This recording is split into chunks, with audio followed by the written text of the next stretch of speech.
Hello and welcome to the channel, it's Irad, and in today's video I will be flying with the Irad Club a bunch of Anvil Gladiators. This one is crewed with Wrecking, shout out to Wrecking and everybody else in the Irad Club who came for this session. We had a small squadron of 4 Gladiators for the Xenothreat event and we had an absolute blast. So we started here with phase 2, where we had to protect some cargo ships that were bringing some of the supplies back to Jericho station. In this case it's more like the Paro jump point station. That being said, we still had a lot of NPCs to deal with, a couple of ships, arrows, mantises, wardens, and so let's have a look here at how this looks like. This is some coordination here between myself and also Wrecking. And you can see that this Mantis is not going to last for a very long time. I also saw a couple of shots as well from another fighter of the group.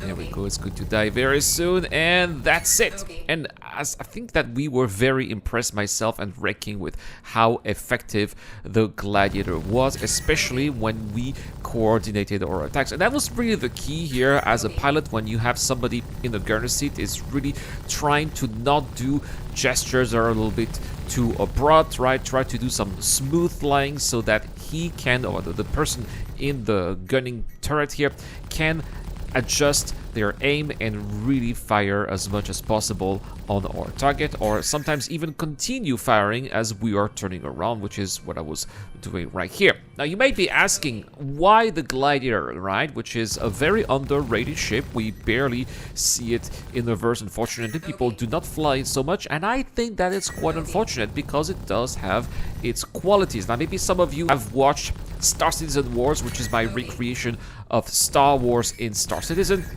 At the end of Star Citizen Wars, there's the Death Star Trench, or the Ring Star Trench, and some Gladiators, which are acting as the Y-Wings, are flying in the trench. And when we were filming this, it was absolutely impossible or super hard to kill the Gladiators for the purpose of the movie here. Every time I was asking my actors to please kill the Gladiators, they're like, Irad, I can't kill it, this thing has too many hit points. And so the way that we find to kill those ships was to just ramming into them, and so that's how we found out that the Gladiator is actually a very durable ship. And this is the reason why we decided to go for a wing of Gladiator, simply because we thought that this ship would offer us the best survivability in this kind of encounter. Now I've got my shields down, which unfortunately happens. Luckily the target was destroyed thanks to my gunner. But you can see here that the shields are already replenishing, so it's happening also very quickly, and that's something that I really like here. By default, this ship is stunned, by the way. I did not upgrade or modify it. Maybe I should have it to give it some even better shields here, or better power plants or guns or whatever. But I really like the size 3 laser repeaters that we have access to, and thanks to master mode they're all somehow a little bit gimbal, so that's also quite beneficial for the pilot. So that means that I have at my disposal 2 laser repeaters, which are the bottom ones, and the top ones are being fired by my gunner. So we are quite a few minutes into the battle, and so far nobody has died and no damage has been recorded to any member of the squadron so far. So again, this proves that the ship, despite all the NPCs that are actually active and targeting us, are definitely durable ships.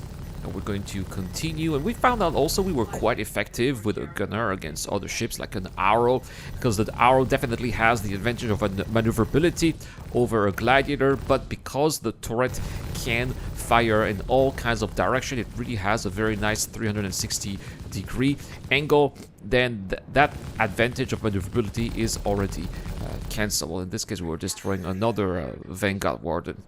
So we heard that the Idris was at Jericho station, so we headed back to Jericho station, and we found a surprise here. A player was flying an Idris as well. That this definitely looked like an Arlington Idris. So they must have been doing the Mal Zikard mission, and they probably stole. Somehow we can still steal the Idrises in those kind of missions, and they brought it to the battle. I thought that this was absolutely awesome.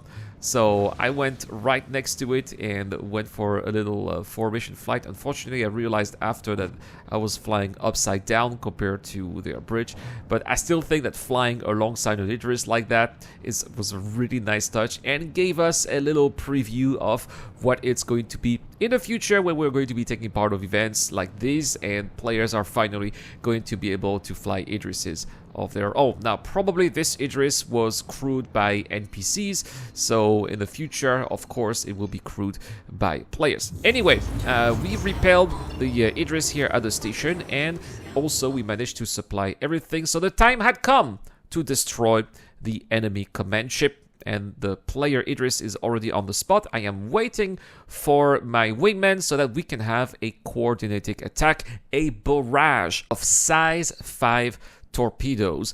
And so here we go, waiting for my wingman. It's really enjoying here the fight between the two Idrises and some of the other ships. This is actually pretty cool to look at from a little bit the far side. And we are being attacked at the same time as we are targeting the Idris. The torpedoes are going to launch. Here we go. Look at that. I just wish that our other wingmen had not been forced to defend themselves. And so now the time has come to attack the Idris. Deployable Fidel lost his ship, unfortunately, as we were trying to target them, so he had to jump into my turret because my gunner was disconnected. And here we go. Here is the fight. Enjoy.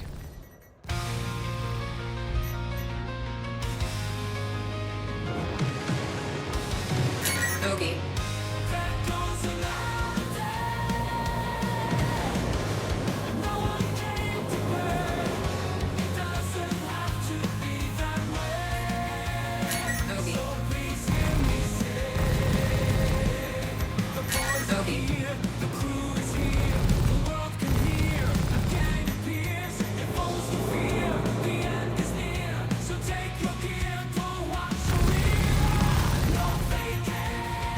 Shields hit.